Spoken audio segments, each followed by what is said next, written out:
Pessoal, boa tarde. Então, como prometido, segue a videoaula, né, de revisão para a prova de recuperação da disciplina de laboratório, aí para os oitavos anos, tá? Tendo em vista a nossa prova, que será semana que vem, né, a Betânia me pediu para eu poder estar enviando para vocês ou transparências ou algum material, né? Aí eu indiquei para ela, né, que seria legal gravar uma videoaula, né, uma videoaula bem simples, objetiva, né, em relação aos assuntos, né, que serão abordados aí na prova de recuperação. Pessoal, lembrando, né, que como a gente teve poucas aulas, né, e você vê, hoje teve JAI também, então a gente tem aulas de sexta, não sei se foi a sexta também que a gente ia ter aula, então às vezes nosso cronograma fica bastante comprometido, tá? Então peço encarecidamente aí aos colegas que não falte, tente evitar de faltar nas aulas de laboratório, porque senão a única forma de eu avaliar vocês é prova, participação nos laboratórios e apostila, né, e os relatórios. Então, se você falta, né, como que você vai fazer o relatório, como que você vai ganhar participação, ou você vai ter lá a sua apostila preenchida, apesar de toda a aula eu tô olhando isso. Então vamos evitar faltar, ok? Então na aula de hoje, bem objetiva, eu vou enfatizar aí os principais assuntos, né, que foram os três experimentos, né, que a gente teve aí ao longo das aulas. O primeiro experimento, que na verdade foi uma aula, né, de demonstração das vidrarias, né, dos equipamentos, né, utilizados no laboratório. Nosso segundo experimento, né, que até na apostila estava só energia eólica, né, eu implementei também, né, um experimento bastante legal, bacana, onde a gente fez a queima do etanol, né, que é em relação da energia da biomassa. E o último experimento aí foi muito bacana também, onde a gente confeccionou, né, circuitos elétricos, né, através de fios e placas de papelão, né, se, é, fazendo uma analogia aí ao protoboard, né, que é um painel eletrônico, né, onde a gente faz circuitos elétricos. Então a gente confeccionou circuitos através de papelão, né, e fios elétricos. E foi bastante legal, bastante bacana. Mexeu com a criatividade de vocês.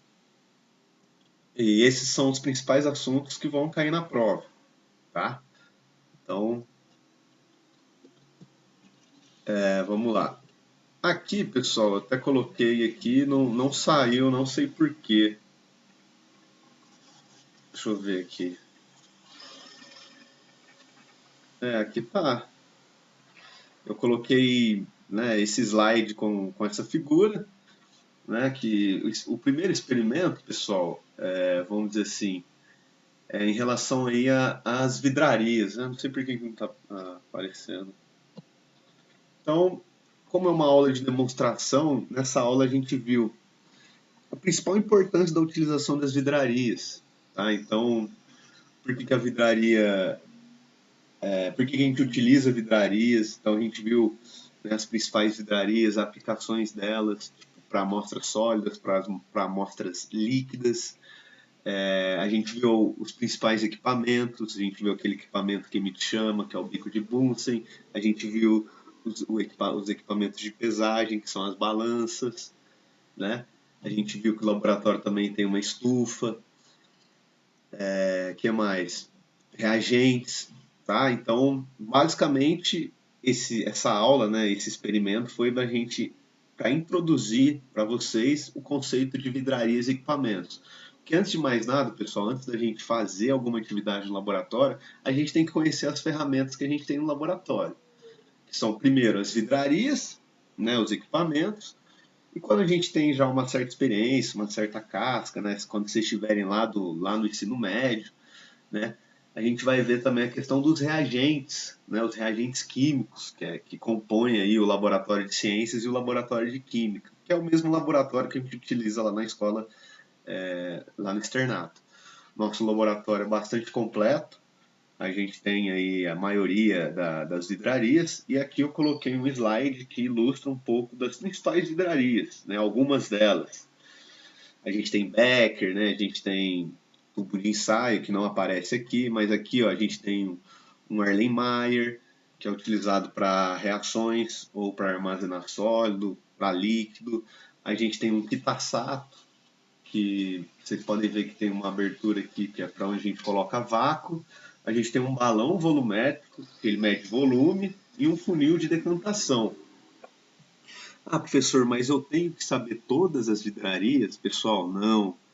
São muitas vidrarias. Vocês não têm, vamos dizer assim, maturidade ainda e obrigatoriedade de saber essas 41 vidrarias, mas saber as principais, saber lá do Becker, saber, eu preciso medir um volume, eu uso o que? Eu uso uma proveta, tá? Então esse aqui eu só coloquei para ilustrar um pouco, né, essa questão das vidrarias, tá? E saber para qual finalidade eu tenho que utilizar uma determinada vidraria.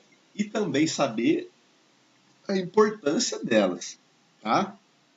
Então, se eu perguntar na prova qual que é a importância das vidrarias, é uma resposta bem ampla. Então, você pode falar do ponto de vista, vamos dizer assim, do experimento. Então, eu utilizo as vidrarias para armazenar amostras sólidas, para armazenar, para graduar volumes com precisão, sem precisão, para eu poder fazer reações químicas, para a gente evitar a questão da toxicidade, né? Então a gente tem muitas coisas tóxicas. Então, basicamente, o que eu vou avaliar de vocês essa capacidade de síntese, de argumentar o porquê é importante a utilização das vidrarias, tá? Então, vamos dizer assim, é bem aberto, vamos dizer assim, não tem... lógico que vocês não vão escrever nenhuma besteira. As vidrarias são importantes porque a gente faz comida. Não, né? Então, saber por que tem que ser de vidro, né? Lembra lá que a gente utilizou na chama? Então a gente utiliza a chama, tá? Então são essas questões que eu vou estar avaliando aí da questão das vidrarias. Então, igual eu falei anteriormente, né? Então vamos voltar para a tela cheia aqui. Antes da gente iniciar qualquer experimento no laboratório químico, é importante familiarizar-se com os equipamentos disponíveis, conhecer seu funcionamento, indicação de uso e a maneira correta de manuseá-lo. Lembra que eu falei que laboratório não é local de brincadeira, não é local de bagunça, que sempre quando a gente vai para o laboratório a gente tem que estar em extrema atenção, mais do que na sala de aula. Por quê? Porque além da gente ter lá substâncias tóxicas, né, a gente tem as vidrarias, né, que tem essa questão do perigo de quebrar, machucar, né? Então, grande maioria dos equipamentos utilizados no laboratório é de vidro, vocês viram lá, muitas vidrarias. Portanto, é necessário muito cuidado para manuseá-los, ok? Esses podem ser de vidro comum, pirex ou de quartzo fundido. Pirex ou de quartzo fundido, pessoal, é por essa capacidade da vidraria tem da gente poder esquentar ela. Então a gente esquenta, põe na bancada fria, ela, ela é de pirex ou de quartzo fundido, que tem uma certa refratariedade, né, que inibe um pouco essa questão dela trincar, dela, pelo fato do choque térmico, né, ela não quebra. Não, ela quebra, mas o que eu quero dizer assim, é mais difícil, né, são materiais mais resistentes ao choque térmico, né, esse desequilíbrio de frio, quente, ok? Então, a parte de vidrarias é essa, basicamente isso, saber a importância das vidrarias. Então, o que eu vou avaliar de vocês é saber o que vocês entendem que é importante a utilização de vidrarias no laboratório, tá?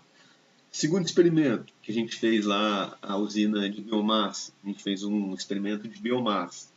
Na verdade, o experimento é de energia eólica e biomassa, só que como para a gente poder fazer, né, aquela usina eólica, tinha que vários materiais que a gente tinha que ter, que a gente ia ter que produzir, a gente fez a de biomassa, que dentro do possível que a gente tem ali no laboratório, a gente fez a queima do álcool. Né? A gente fez a queima do álcool, tampou, viu que o Becker, né, até na outra prova eu pedi para vocês desenharem, explicarem, né? O pessoal, alguns conseguiram explicar, outros não. Mas o que que a gente tem? A gente tem um material que é feito a queima dele. Essa queima, ela produz energia cinética, ela movimenta lá uma turbina, alguma coisa que gera uma energia mecânica que é transformada em energia elétrica, que é a mesma coisa que acontece basicamente na energia eólica. Eu falo da questão da conversão, né, mecânica, da questão da turbina, das pás lá para elétrica. Então a energia eólica, assim como a biomassa também, ela é uma fonte limpa e renovável, produzida a partir do vento. Essa força natural move as turbinas eólicas, gerando eletricidade sem poluir o meio ambiente. Então, saber, pessoal, o que é uma fonte de energia renovável? Fonte de energia renovável são energias limpas, né, que se renovam, elas não se acabam. Então, eu tenho energia do vento, eu tenho energia do sol. Essas são principais energias renováveis. Ah, professor, energia nuclear. Não, ela não é renovável. Tá? Ela não se renova, vamos dizer assim. Você precisa de um material, um combustível nuclear. Vamos entender então como funciona a geração de energia a partir do vento e aprender sobre o impacto da energia eólica na nossa sociedade. Tá? Não sei se nas aulas de geografia lá, vocês, a Karina, não sei se a Karina também que dá aula para vocês, vocês veem lá que os principais lugares onde é colocado turbinas eólicas são lugares que têm bastante vento. Que geralmente no Brasil é onde? Região litorânea. Então, o Nordeste lá do Ceará, acho que no Rio Grande do Sul também tem bastante. Então, várias empresas aí multinacionais montam ali torres para poder captar a energia do vento. E ela é totalmente útil para a gente, né? Porque ela é renovável, é limpa, tá? Lógico, ela tem um custo, ok?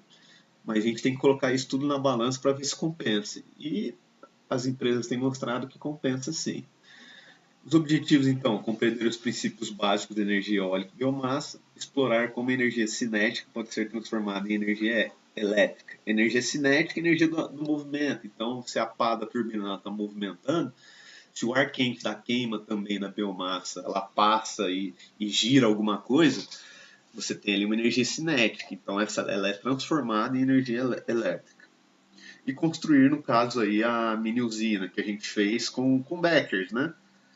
Então, vantagem da energia eólica. Não polui, tá? Então, ao contrário de outras usinas que queimam carvão ou petróleo, as usinas eólicas não emitem gases de efeito estufa, que é o principalmente que afeta aí o aquecimento global, né? Que é o principal gás aí que afeta o aquecimento global é o CO2, né? O dióxido de carbono, que é emitido aí pelas indústrias, pelos carros, né?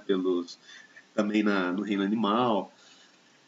Lembrar que existe poluição visual e sonora que são geradas pela geração de energia eólica, além de poder prejudicar animais, como rotas de voo, por exemplo. Então, são torres muito grandes, né? Então pode gerar um certo impacto, vamos dizer assim. Ela é renovável, o vento está quase sempre disponível, principalmente em áreas abertas e litorâneas, e ajuda na economia de recursos. A energia eólica ela reduz a dependência de combustíveis fósseis e pode até gerar empregos na construção de usinas. Então, como que é o funcionamento desse tipo de usina? São compostas por várias turbinas que são como grandes cataventos. Cada turbina possui hélices ou que giram quando o vento sopra. Esse movimento é transferido para um gerador que converte o movimento das pás em energia elétrica. Pessoal, como a gente fez o experimento mais voltado para a energia de biomassa, tá? Na prova de vocês, eu lembro que teve gente até que me perguntou, né? Ah, eu posso falar de energia eólica? Pode, tá? Então, caiu lá na questão, eu lembro, para desenhar, né, o que a gente fez no experimento e explicar o que estava acontecendo ali. O que a gente fez? A gente queimou o álcool, gerou gás, né, produziu aquele ar quente, e é esse ar que, no caso, a gente consegue produzir energia. A explicação é essa, tá? Eu coloquei mais a explicação da eólica porque é o que tem na apostila. Então eu peguei da apostila e coloquei aqui. Então da biomassa, se vocês puderem escrever o que eu falei, né, eu posso pedir na prova. Por último, pessoal, é o último experimento que a gente fez, que é o experimento de circuitos elétricos, tá? Onde a gente viu a importância, né, da eletricidade nas nossas vidas. É bom vocês fazerem uma análise aí no final da explicação. Por que, que a eletricidade ela é tão importante nas nossas vidas, ela é tão presente, né? A eletricidade ela consiste é uma força, né, que consiste aí ela gera uma força que é ocorrida aí pelo movimento, né, de cargas, né, em um fluxo contínuo. Então eu tenho cargas elétricas que são cargas negativas, né? Você cria um fluxo, você fecha esse fluxo, você cria um circuito, né? Você tem aí a eletricidade. Então você tem movimento de elétrons ali em um fluxo contínuo, tá? Então eletricidade é isso. E para eu ter eletricidade eu tenho que montar um circuito. Esse circuito ele tem que estar fechado, tá? Então geralmente o circuito, o polo positivo e o negativo, eu até expliquei isso na aula, entendam como se fossem metais diferentes, tá? Esses metais eles se interligam através dessa diferença de potencial elétrico entre eles, e aí o fluxo ele sempre ele é gerado, né, acho que ele vai do negativo para o positivo, se eu não me engano. Então, os circuitos elétricos eles são essenciais para o funcionamento de muitos aparelhos que usamos todos os dias, como lâmpadas, celulares, computadores. Eles formam um caminho pelo qual a eletricidade pode fluir, aí, ó, permitindo que a energia chegue aos dispositivos. Então, esse pode fluir são as cargas. Então, as cargas elas se movimentam nos fios, que é como se fossem estradas. Então, é o caminho ali que elas estão passando. Elas estão só em um sentido, tá? Elas só estão em um sentido. Esse fluxo gera eletricidade. Então, a gente aprendeu aí componentes básicos de um circuito, resistores, fios, né? Falando de bateria, interruptor, e como que a eletricidade ela se move através deles. Então, o objetivo do experimento compreender os conceitos básicos de circuito elétrico, identificar e distinguir circuitos em série em paralelo e explorar a disposição dos componentes. Lembra, pessoal, que no nosso experimento 3 a gente fez um circuito elétrico no papelão? Então, vocês pegaram lá placas de papelão, furaram, a gente ligou com fios, né? Desenhou lá, fez o polo positivo, polo negativo, ficou bem legal, bem bacana. Teve alguns alunos que levaram para casa. Tá? Então, nessa confecção do circuito elétrico, a gente aprendeu sobre o circuito em série em paralelo. O circuito em série, pessoal, lembram lá? Eles estão tudo enfileirado, eles estão tudo na mesma linha, tá? No circuito. Então, lembra que eu falei que quando está em série, eu tiro essas lâmpadas estão acesas, eu tiro essa lâmpada, todas apagam. Por quê? Porque elas estão em série. Em paralelo, ó, o nome já diz, elas não estão mais juntas. Ó, você vê que ela está uma linha paralela lá. Então eu tenho duas lâmpadas paralelas com duas, tá? Então, série, eu tenho tudo em uma mesma linha. O paralelo eu tenho duas ou mais linhas paralelas entre si, tá? No caso aqui tem lâmpadas. Ah, professor, mas se eu tirar essa lâmpada aqui, vai acontecer igual em série? Vai apagar tudo? Não, tá? No caso vai apagar só essa aqui. As outras duas aqui vão continuar acesas. Tá? Então eu coloquei duas figuras que ilustram esses dois tipos de circuito, o em série e o em paralelo, tá? Que a gente fez no laboratório, a gente confeccionou esse tipo de circuito. E é extremamente importante vocês saberem esses circuitos, ok? Então, novamente, circuito em série, os componentes são ligados um após o outro como um trem de dispositivos. Se um dos dispositivos for desligado ou apresentar defeito, todo o circuito será interrompido e nada funcionará. Então, é mesmo que tipo, a corrente está passando aqui. Essa aqui apagou, ela não vai passar para cá. Então, essas outras três aqui vão apagar. Aqui é diferente. Ó. Se essa aqui parar, a corrente ela vai parar aqui, mas ela vai continuar vindo para cá, ok? O que acontece, por exemplo, quando uma lâmpada de uma árvore de Natal em série queima e todas as outras param de acender. É igual aqueles pisca-pisca de Natal. Às vezes, se você tira a lâmpada de um, ele apaga vários. Por quê? Porque estão tudo em série, estão tudo ligado em série. Em paralelo, nesse tipo de circuito, os componentes estão conectados de uma forma independente à fonte de energia. Isso significa que se um dos dispositivos falhar ou apagar, os outros vão estar funcionando normalmente. Os circuitos das casas geralmente são montados em paralelo, porque os diferentes aparelhos possam funcionar de forma independente. Então, na casa de vocês aí, a gente vai ter aí bastante circuitos em paralelo, vamos dizer assim. E por último, pessoal, uma análise crítica aí de cada um dos senhores em relação da importância da eletricidade, dos circuitos elétricos no dia a dia. Né? Saber que eles estão presentes quase em tudo que a gente usa. Sem eles a gente não ia ter várias coisas, computador, televisão, né? Smartphone que usa bateria. Então, é incrível pensar que todos esses aparelhos complexos funcionam com base em um princípio tão simples que é o fluxo de corrente em um circuito fechado. Pessoal, então era isso. Espero que eu tenha ajudado os senhores aí, de uma certa forma, e contribuir para os estudos aí para a prova de recuperação. Tá? Essa foi uma aula bem simples, básica e objetiva, a fim de ajudar vocês aí para a prova. Ok? Então, bons estudos e a gente se vê na próxima semana. Abraço.